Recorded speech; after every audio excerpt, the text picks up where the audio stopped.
Bro 2 ವರ್ಷ ಆದ್ಮೇಲೆ ಈ ಜಾಗಕ್ಕೆ ನಾ ಬರ್ತಾ ಇದ್ದೀನಿ.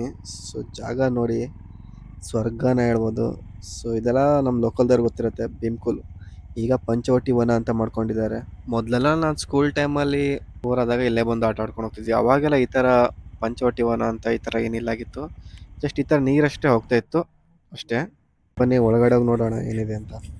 ಸೊ ಲಾಸ್ಟ್ ಟೈಮ್ ನಾನು ಬಂದಿದ್ದೆ, ಆವಾಗ ಹೊಸದಾಗಿತ್ತಿದ್ದು ಪಂಚವಟಿ ವನ ಅಂತ. ಆ ಸರಿ ಒಂದ್ಸಲ ಬಂದಿದ್ದಷ್ಟೇ, ಅದಾದ್ಮೇಲೆ ನಾನು ಈ ಕಡೆ ಬಂದಿಲ್ಲ. ಇವಾಗ ಟಿಕೆಟ್ ಎಲ್ಲ ಮಾಡ್ಕೊಂಡ್ಬಿಟ್ಟಿದ್ದಾರಂತೆ, ನೋಡೋಣ. ಇಲ್ಲಿ ಯಾರು ಕಾಣಿಸ್ತಾನೆ ಇಲ್ಲ. 10 ರೂಪಾಯಿ ಅಂತ ಗುರು ಟಿಕೆಟ್ಗೆ. ಯಾರು ಇಲ್ಲ ಇಲ್ಲಿ, ಸುಮ್ಮನೆ ಹೋಗ್ಬಿಡೋಣ. ಸೊ 10 ರೂಪಾಯಿ ಉಳಿಸ್ಕೊಂಡು ಬಡ್ಡಿಗಾರ ಬಿಡೋಣ.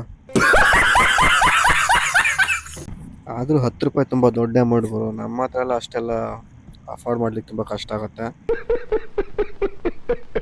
ಇಲ್ಲಿ ನೋಡಿ, ಈ ಕಡೆ ಮೆಟ್ಲು ಕೂಡ ಇದೆ. ಈ ಕಡೆ ಮೋಸ್ಟ್ಲಿ ಹ್ಯಾಂಡಿಕ್ಯಾಪ್ ಅನ್ಸುತ್ತೆ. ಹ್ಯಾಂಡಿಕ್ಯಾಪ್ದವರು ವೀಲ್ ಚೇರಲ್ಲಿ ಹಂಗೆ ಹತ್ಕೊಂಡು ಹೋಗೋದು. ಅಲ್ಲ ಗುರು, ಇದು ಗಾಡಿ ತಗೊಂಡು ಹೋಗ್ಲಿಕ್ಕೆ ಬೈಕ್ ಹತ್ಸ್ಬೋದು ಅನ್ಸುತ್ತೆ. ಬೇಡ ಬಿಡು, ನಾನೇ ಫ್ರೀ ಆಗಿ ಬಂದಿದ್ದೀನಿ. ಬೈಕ್ ತಗೊಂಡ್ರೆ ಇನ್ನು ಅದಕ್ಕೆ ಮತ್ತೆ ಎಕ್ಸ್ಟ್ರಾ ಕೊಡ್ಬೇಕಾಗತ್ತೆ. ಸೊ ಆದರೂ ಲೋಕಲ್ದವ್ರು ಅಂತ ಏನೋ ಡಿಸ್ಕೌಂಟ್ ಮಾಡಿದ್ರೆ ಚೆನ್ನಾಗಿತ್ತು. ಕೊಟ್ಟಿದ್ರೆ ಗಾಡಿ ತಗೊಬರ್ತಿದ್ದೆ. 2 ರೂಪಾಯಿನೋ 3 ರೂಪಾಯಿ ಮಾಡಿದ್ರೆ ಟಿಕೆಟು ಬರ್ತಿದ್ದೆ. ತುಂಬ ಕಾಸ್ಟ್ ಐತೆ ಅದು 10 ರೂಪಾಯಿ. ನೋಡೋಣ ಬನ್ನಿ 10 ರೂಪಾಯಿಗೆ ಏನೇನು ನೋಡ್ಬೋದು ಅಂತ. ಜನನೇ ಇಲ್ಲ ಗುರು. ಅದು ನಿಜ, ಮಟ್ಟ ಮಧ್ಯಾಹ್ನ ಯಾವನ್ ಬರ್ತಾನೆ. ನನಗೊಂದು ಕೆಲಸ ಕಾರ್ಯ ಇಲ್ಲ ಅಂತ ಬಂದಿದ್ದೀನಿ. ಈ ಸ್ಟೆಪ್ ಇದೆಲ್ಲ, ಸ್ಟೆಪ್ ಮೇಲೆ ಒಂದು ಗ್ರೂಪ್ ಫೋಟೋ ತೆಗೆದಿದ್ವಿ ನಾವು ಮೊದಲು ಒಂದು ಕಾಲದಲ್ಲಿ, ಚಿಕ್ಕ ವಯಸ್ಸು ಫ್ರೆಂಡ್ಸಿಂದೆಲ್ಲ. ಇಲ್ಲಿ ನೋಡಿ, ಈ ಕೆರೆ ನೀರಿದೆ. ನೀರು ತುಂಬಿದ ತಕ್ಷಣ ಈ ಕಡೆಯಿಂದ ಹರಿದ್ಬಿಟ್ಟು ಕೆಳಗಡೆ ಹೋಗ್ಬಿಡುತ್ತೆ. ಸೊ ಒಂಥರ ಡ್ಯಾಮ್ ಥರ ಮಾಡ್ಕೊಂಡ್ಬಿಟ್ಟಿದ್ದಾರೆ ಇವರು ಈ ಕಡೆ. ಈ ಕಡೆ ನೋಡಿ ಪಾರ್ಕ್ ಥರ ಮಾಡ್ಕೊಂಡ್ಬಿಟ್ಟಿದ್ದಾರೆ. ಸೊ ಎಲ್ಲ ಚೆನ್ನಾಗಿದೆ, ಆದರೆ ಸ್ವಲ್ಪ ಮೇಂಟೆನೆನ್ಸ್ ಬೇಕಾಗಿತ್ತು. ಮೇಂಟೆನೆನ್ಸ್ ಕರೆಕ್ಟಾಗಿ ಮಾಡಿಲ್ಲ ಇವರು. ನೋಡಿ ಎಷ್ಟು ಚೆನ್ನಾಗಿದೆ ವ್ಯೂಸ್ ಎಲ್ಲ. ಸೊ ಫ್ರೆಂಡ್ಸ್, ಮೊದಲೆಲ್ಲ ನಾನೊಂದು 9th 10th ಇದ್ದಾಗೆಲ್ಲ ಈ ಕಡೆ ಬರ್ತಾ ಇದ್ದೆ. ಅವಾಗೆಲ್ಲ ಇಲ್ಲಿ ಒಂದು ನಾಯಿ ಕೂಡ ಓಡಾಡ್ತಾ ಇರಲಿಲ್ಲ.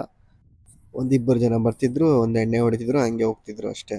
ಸೊ ಆಮೇಲೆ ಈ ಪಂಚವಟಿ ವನ ಅಂತ ಮಾಡ್ಕೊಂಡ್ಮೇಲೆ ಫೇಮಸ್ ಆಗಿದ್ದು ಭೀಮ್ಕುಲ್ ಅಂತ. ಸೊ ಇಲ್ಲೊಂದು ಮರೆಯೋದಕ್ಕಾಗದಿರೋಂಥ ಇನ್ಸಿಡೆಂಟ್ ನಡೆದಿದೆ ನನ್ನ ಜೊತೆ. ಸೊ ಅದ್ರ ಬಗ್ಗೆ ನಿಂಗೆ ಹೇಳ್ತೀನಿ ಇವಾಗ.